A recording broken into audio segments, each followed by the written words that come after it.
इस दुनिया में ऐसी बहुत सारी चीजें घटती हैं जिनका कोई भी एक्सप्लेनेशन नहीं होता।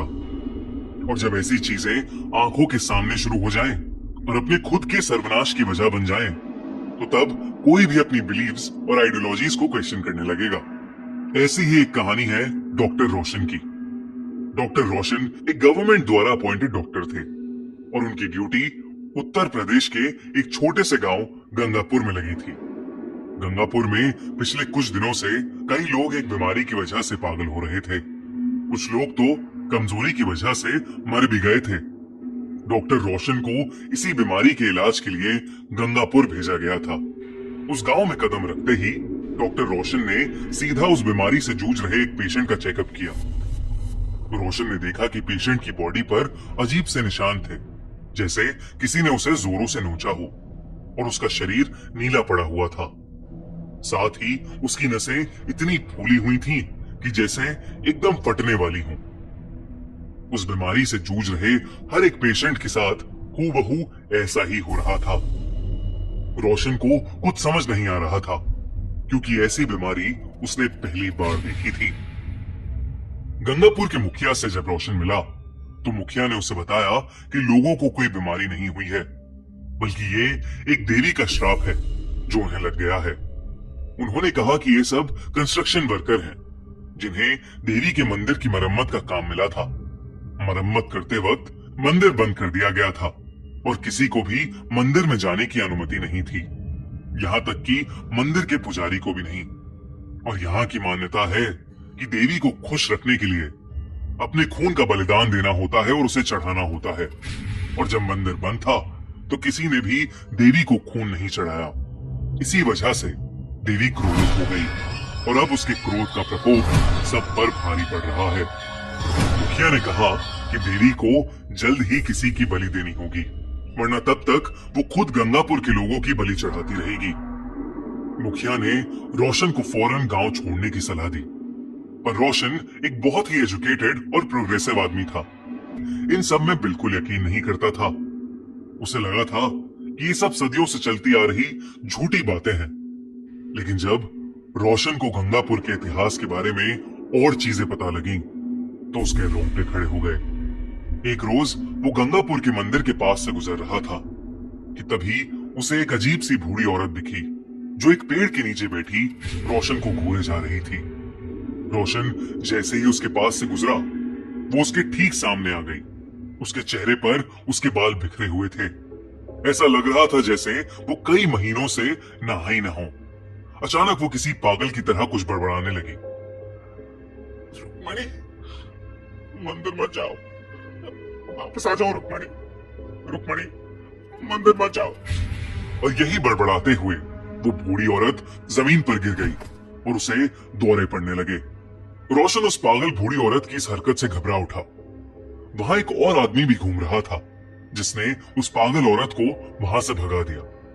और फिर उस आदमी ने रोशन को रुक्मणी के बारे में बताया। उसने कहा कि करीब 2 साल पहले उसी पागल औरत की 16 साल की बेटी घूमते घूमते उस देवी के मंदिर में चली गई, और जब से वो वापस आई तब से ऐसा लगने लगा कि किसी ने उसके ऊपर काला जादू कर दिया हो।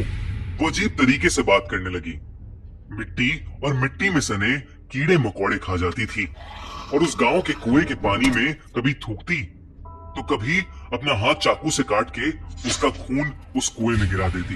लोगों को लगने लगा कि जब वो मंदिर में गई होगी तो उसने ना चाहते हुए भी देवी को नाराज कर दिया होगा, जिसकी वजह से देवी ने क्रोध में आकर रुक्मणी को एक श्राप दे दिया।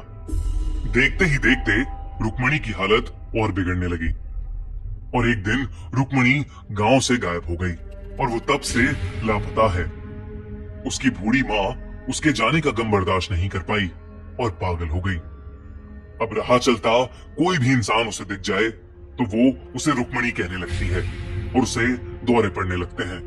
रोशन का एक किस्सा सुनकर दिल बैठ गया, लेकिन फिर भी उसने उस आदमी से पूछा कि क्या वो सच में मानता है कि ये सब देवी के श्राप की वजह से हुआ है। उस आदमी ने कहा कि उसके मानने न मानने से सच्चाई नहीं बदलेगी। उसने कहा कि पिछले कई सालों से गंगापुर में न जाने कितने लोग गायब हुए हैं और न जाने कितनों की मौतें हुई हैं। कई लोग रुक्मणी की तरह पोजेस्ड भी हो चुके हैं।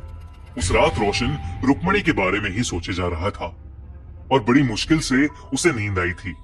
लेकिन आधी रात में अचानक से पानी की टप-टप की आवाज से रोशन की नींद खुल गई। उसने देखा कि ऊपर पंखे से कुछ नीचे टपक रहा है। जब रोशन ने ध्यान से देखा तो उसके होश उड़ गए। वो पानी नहीं, खून की बूंदें थीं। रोशन ने देखा कि उसके पूरे कमरे में खून ही खून फैला हुआ था और उस खून में किसी के कदमों के निशान भी थे। उन निशानों को फॉलो करते हुए रोशन अपने घर के बाहर पहुंचा तो उसने देखा कि एक 16-17 साल की लड़की नीचे बैठकर पागलों की तरह मिट्टी और मिट्टी में सने कीड़े खा रही है। उसका शरीर बिल्कुल वैसा ही दिख रहा था जैसे वो उसी बीमारी से जूझ रही हो। नसें फटने को थीं और चेहरे पर नीला रंग, अजीब से निशान। उस लड़की के आसपास भी खून भरा पड़ा था।